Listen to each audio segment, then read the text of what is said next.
Hi friends, ఎలా ఉన్నారు? బాగున్నారా? ఈరోజు నేను ఉల్లిపాయ పకోడీ ఎలా చేయాలో చూపిస్తానండి. చూడండి, ఈ విధంగా ఉల్లిపాయలతోటే అండి, అస్సలు వాటర్ కలపకుండా ఉట్టి ఉల్లిపాయలతోటే ఎలా పకోడా చేయాలో చూపిస్తానండి. మొదటిగా ఒక 5 ఉల్లిపాయలు తీసుకున్నానండి.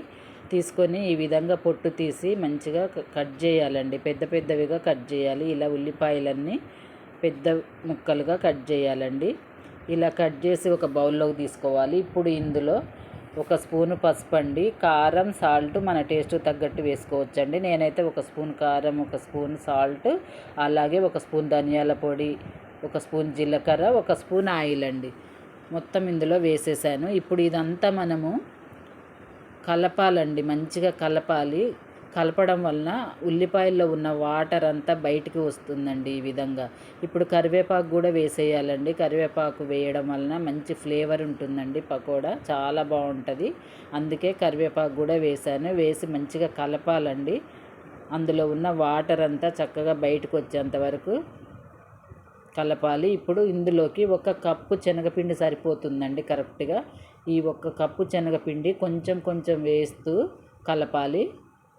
చూడండి, ఈ విధంగా ఉల్లిపాయల్లో ఉన్న వాటర్ తోటి కప్పు శనగపిండి కరెక్ట్గా సరిపోతుందండి. ఇలా పొడి పొడిగా అవుతుంది. చూడండి, ఈ విధంగా కలపాలండి.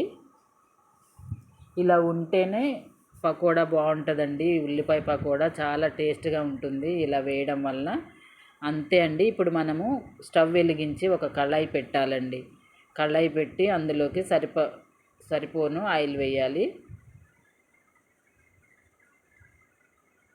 ఈ విధంగా ఆయిల్ వేసాక మంచిగా వేడెక్కాలండి. ఆయిల్ వేడెక్కాక కొంచెం పిండి తీసుకొని సపరేట్ చేస్తూ కొంచెం కొంచెం వేసేయాలండి ఇందులో. ఇలా వేసి పైకి వచ్చాక అప్పుడు మనం గంటెతోటి కలపాలండి. చూడండి, చాలా బాగుంటుందండి ఇలా చేయడం వల్ల. టేస్ట్ కూడా చాలా బాగుంటుంది. ఉల్లిపాయ పకోడా చాలా సింపుల్గా చేసేయొచ్చండి. చూడండి ఎంత మంచిగా ఫ్రై అవుతుందో. మరీ ఎక్కువగా ఫ్రై చేయకూడదండి, ఇందులో ఉల్లిపాయ ఉంటుంది కాబట్టి తొందరగా మాడిపోతుంది. కాబట్టి మంచి కలర్ వచ్చే వరకు ఫ్రై చేసి ఒక ప్లేట్లోకి తీసుకోవాలండి. అలానే మిగిలిన పిండి కూడా కొంచెం కొంచెం వేస్తూ ఫ్రై చేయాలి. ఈ విధంగా సపరేట్ చేస్తూ వేయాలండి. చూడండి, ఈ విధంగా వేయాలి. వేసాక మంచిగా కలుపుతూ ఫ్రై చేయాలండి. ఇలా మొత్తం పైకి వచ్చాక అప్పుడు మనం కలపాలండి ఈ పకోడాని. అంతే అండి, ఉల్లిపాయ పకోడా రెడీ అయిపోయింది. ఇప్పుడు ఇదంతా మనము ప్లేట్లోకి తీసేసుకోవాలి. చాలా సింపుల్గా, చాలా టేస్టీగా. చూడండి ఎలా ఉందో, మంచి కలర్ఫుల్గా ఉంది కదా. చాలా టేస్ట్గా కూడా ఉంటుందండి. అలానే చేయడం కూడా చాలా ఈజీ. రాని వాళ్ళు కూడా ఈజీగా చేసేయొచ్చండి. అంతే అండి, కొంచెం కొంచెం వేస్తూ మొత్తం చేసేయాలండి.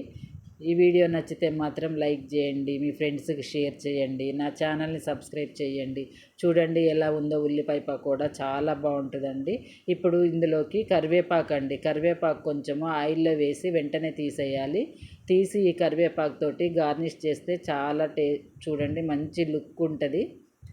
ఇలా కరివేపాకు ఈ పకోడా మీద వేసేయాలండి. అలాగే 2 పచ్చిమిర్చి కూడా వేసి గార్నిష్ చేస్తే చాలా బాగుంటుందండి.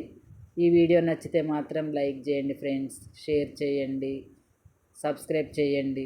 ఈ వీడియో అంతా చివరి వరకు చూసినందుకు థ్యాంక్ యూ ఫ్రెండ్స్. ఎలా ఉందో కామెంట్ బాక్స్లో మాత్రం చెప్పండి.